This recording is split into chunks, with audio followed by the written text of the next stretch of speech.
போக்கு தெரியாது, அதனால அங்கே இருக்கிறாங்க, வயசு ஆகி போச்சு, அதனால என்ன ஹலோ.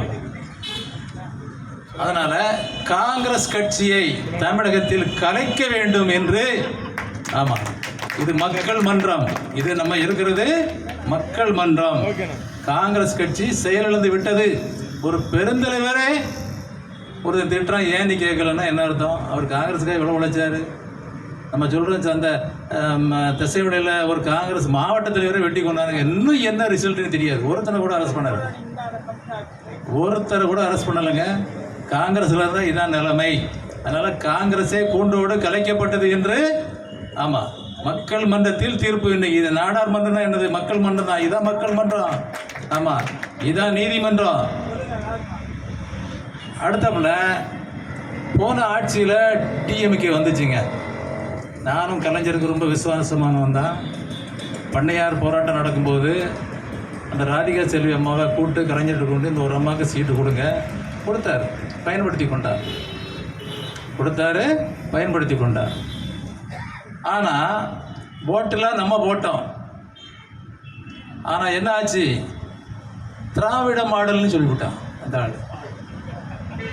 ஏப்பா, குஜராத்தில் குஜராத் மாடலு, ராஜஸ்தானில் ராஜஸ்தான் மாடலு, இங்கே ஏன் தமிழ் மாடல் இல்லை? அப்போ நம்மளை கட்டம் கட்டுறான், பார்த்துக்கிடுங்க. தமிழர்கள் கட்டம் கட்டப்படுகின்றார்கள். நீங்கள் உஷாரா இருங்க. மீண்டும் திராவிட மாடலுங்க வரவே கூடாது. ரொம்ப டெக்னிக்காக ஒரு விஷயத்த பண்ணுறாங்க. ஊரெல்லாம் பாருங்கள், கிராமெல்லாம் பாருங்கள்.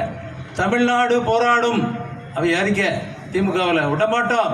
பெருந்தலைவரை நீ டச் பண்ணிட்ட, உன்னை விடவே மாட்டோம். தமிழ்நாடு போராடுமா, தமிழ்நாடு வெல்லுமா. வரப்போகிறது திராவிட மாடலாம். எப்படி கேணையன் தமிழனா? இப்போ கூட திருச்சி சிவா யாரு? நம்ம ஒரு தமிழன், மறவர், கள்ளர்.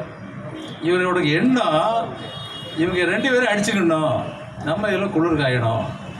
நம்மெல்லாம் தேவர், மறவர், பள்ளர், கோனார் எல்லாத்துக்கிட்டே இப்போ இணக்கமாக இருக்கும். எல்லாம் தமிழருங்கிறதெல்லாம் ஒன்றா சேர்றோம். ஏன்னா பள்ளர் பறையெல்லாம் ஏமாற்றப்பட்டாங்க. இந்த வன்னியருக்கு 10% இடஒதுக்கீடு நாங்கள் தடவுனாங்க. அது ஏமாத்து வேலை தான். எம்பிசிங்கிறதே முழுக்க ஏமாத்து வேலைங்க. தமிழ்நாட்டில் எங்கேயுமே, இந்தியாவில் எந்த ஸ்டேட்லையும் எம்பிசி கிடையாது. தமிழ்நாட்டில் மட்டும்தான் எம்பிசி இருக்குது. நமக்கு 69%, எத்தனை சதவீதம் நாடார்களுக்கு வருது, வன்னியருக்கு வருது, மரபருக்கு வருதுன்னு யாருமே கணக்கு பண்ணல. எல்லாம் களவு போயிருது. 69ல் கிட்டத்தட்ட 40% நமக்கு வர்றதில்லை. தமிழருக்கு வர்றதில்லை. அது மாதிரி எஸ்சிபி படம் வர்றதே இல்லை. இதுக்கு ஒரு முடிவு கட்டி ஆகணும். தமிழ்நாட்டை தமிழன் தான் ஆள வேண்டும் என்பதற்கு அச்சாரம் தான் இந்த கூட்டம். அவர் தேவையில்லாமல் பெருந்தலைவரை கையை வச்சுட்டாரு. பெருந்தலைவர் இருக்கும்போது மன்னிச்சு விட்டாரு. நாங்கள் மன்னிக்கவே மாட்டோம். நன்றி, வணக்கம்.